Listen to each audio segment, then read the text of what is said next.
Muli po ay isang magandang umaga po sa ating lahat.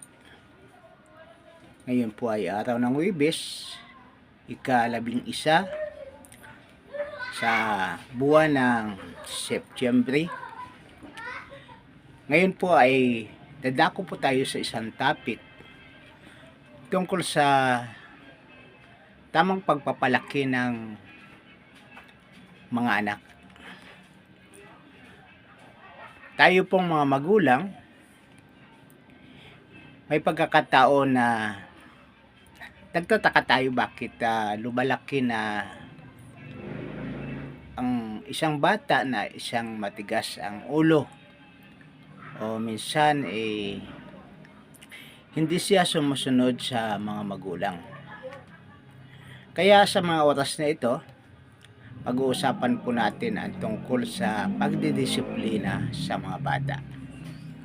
Ang pagdidisiplina po sa mga bata ay napakahalaga sa bawat pamilya. Tayong lahat ay bahagi ng pamilya, kaya hindi po natin nais na isa man sa kasapi ng ating pamilya ay mapunta sa isang masamang tao. Nais po natin na ang ating pamilya ay magiging isang mabuting tao, mabuting bata. Sa pagpapalaki po ng bata, napaka-importante po sa isang bata ang magulang. Ang magulang na kung saan ay laging kaagapay ng anak habang siya ay lumalaki. Kaya may pagkakataon po na hindi po dapat natin na hayaang lumaki na lang ating anak na laging malayo tayo sa piling ng ating mga anak. Dahil ang isang paslit o ang isang maliit na bata ay wala yang ibang inaasahan kundi ang kanyang ina o ang kanyang tatay.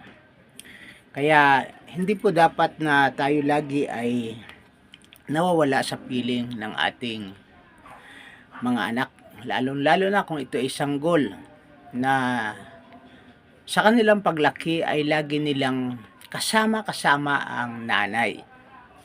Subalit may pagkakataon na may mga nanay o mga tatay na napapalayo sa kanilang mga anak dahil siguro ito sa hanap buhay. Isang bagay po ito na minsan ay nagiging dahilan na kung bakit ang mga bata ay naghanap ng atensyon sa kanilang mga magulang. Ngayon kung ang isang bata ay walang makitang atensyon o kadamay sa kanilang mga problema o sa kanilang mga kahinaan habang sila ay lumalaki, naghahanap sila ng magiging katulong nila o katuwang sa kanilang mga pangangailangan.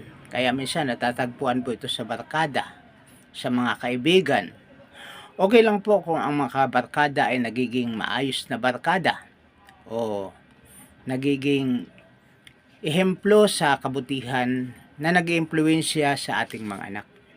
Kaya importante po sa magulang na tayo po ay lumaki ang ating mga anak na lagi po tayong kasama. Tulad po ng mababasa natin dito sa Kawikaan chapter 22 verse 6. Sabi dito, ituro sa bata ang daang dapat niyang lakaran, at hanggang sa paglaki din niya ito makakalimutan. So, kailangan po ng pagtuturo. Kailangan po ng gabay. At sino po ang unang gagabay niyan? Una-una po ang magulang. Tayong mga magulang ang dapat gumabay sa ating mga anak. Dahil importante po sa isang bata na lumalaki na may gumagabay sa kanya. Napakahalaga po ito sa isang bata na dapat ito po ay nakakasanayan niya. Hindi po sila dapat lumaki na walang gumagabay sa kanila. Tulad ng sinabi nga dito, turuan ang bata ng dapat niyang lakaran. So, ibig sabihin, ginagabay po natin ang bata. Hindi po natin hinayaang maglakad siya o lumaki siya na nag-iisa. Ibig sabihin, kailangan po talaga na dito ay may gumagabay sa kanya. Hindi po natin hayaang lumaki siya na wala pong gumagabay, dahil tayong mga magulang, responsibilidad po natin ito sa ating mga anak na sila ay lumaki na isang mabait, matino, may respeto, may paggalang na bata. Kaya ito po yung unang bahagi ng ating pag-aaral ngayon, subalit may part 2 po ito. At subscribe lang po ninyo ang aking video upang masubaybayan ninyo ang part 2 o part 3 ng ating pagtatalakay tungkol sa pagpapalaki ng bata.